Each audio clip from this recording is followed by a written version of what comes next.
Assalamualaikum Smartizen, kembali lagi pada ulasan internasional ITD. Teman-teman Smartizen semua perlu tahu nih topik-topik hangat yang tengah diperbincangkan di dunia. Simak laporan kami.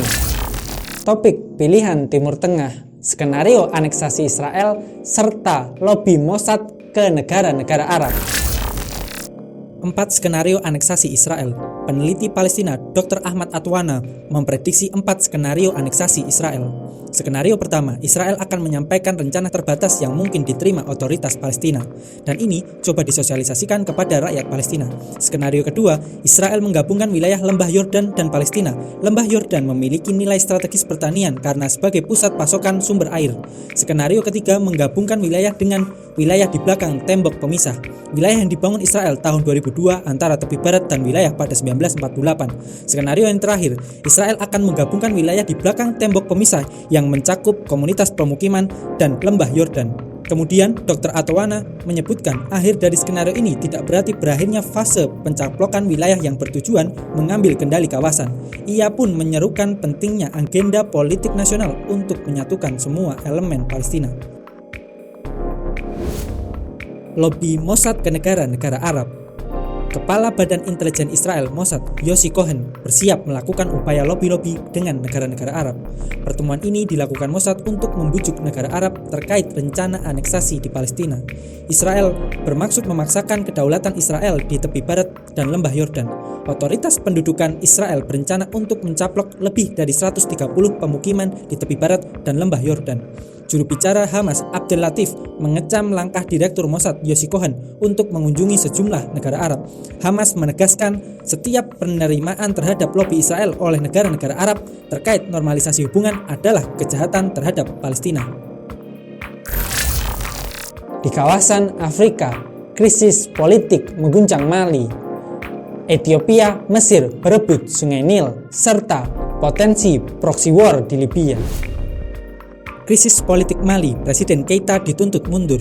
Lonjakan tinggi kekerasan dan kemiskinan serta maraknya aksi demonstrasi terjadi di Mali. Selama beberapa pekan terakhir, ibu kota Mali, Bamako, diguncang gelombang demonstrasi menuntut mundurnya Presiden Ibrahim Boubacar Keita.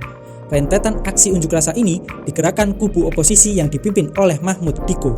Mali dihadapkan pada krisis keamanan yang memburuk, pemogokan para guru, dan pandemi corona. Bobroknya pemerintahan Mali saat ini diduga kuat menjadi sebab gelombang protes, demikian menurut analisis Baba Dakono. Mali dilanda konflik sejak 2012 ketika etnis Tuareg melancarkan pemberontakan di negara itu.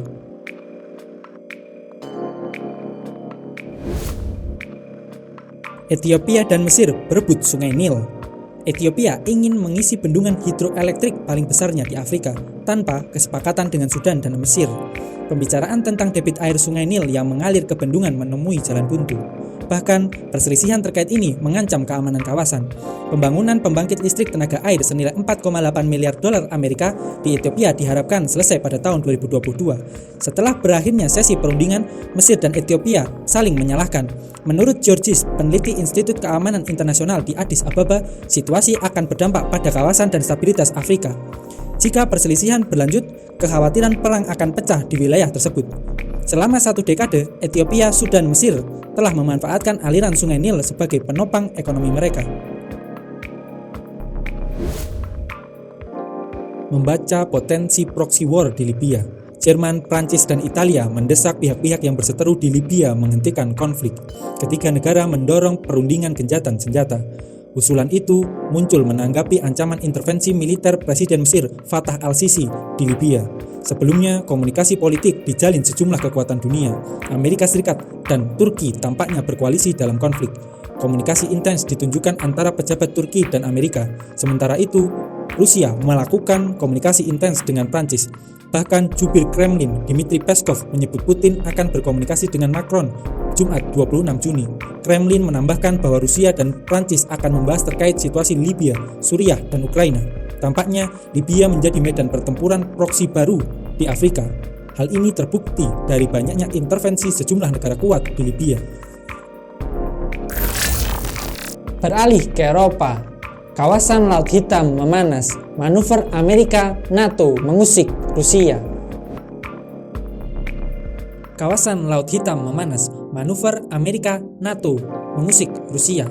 Pusat Kendali Pertahanan Nasional Rusia mengawasi gerak-gerik Angkatan Laut Amerika Serikat di Laut Hitam. Kapal USS Oak Hill milik Amerika berlabuh dan memasuki Laut Hitam. Kapal USS Oak Hill bergabung dengan kapal perang Amerika lainnya.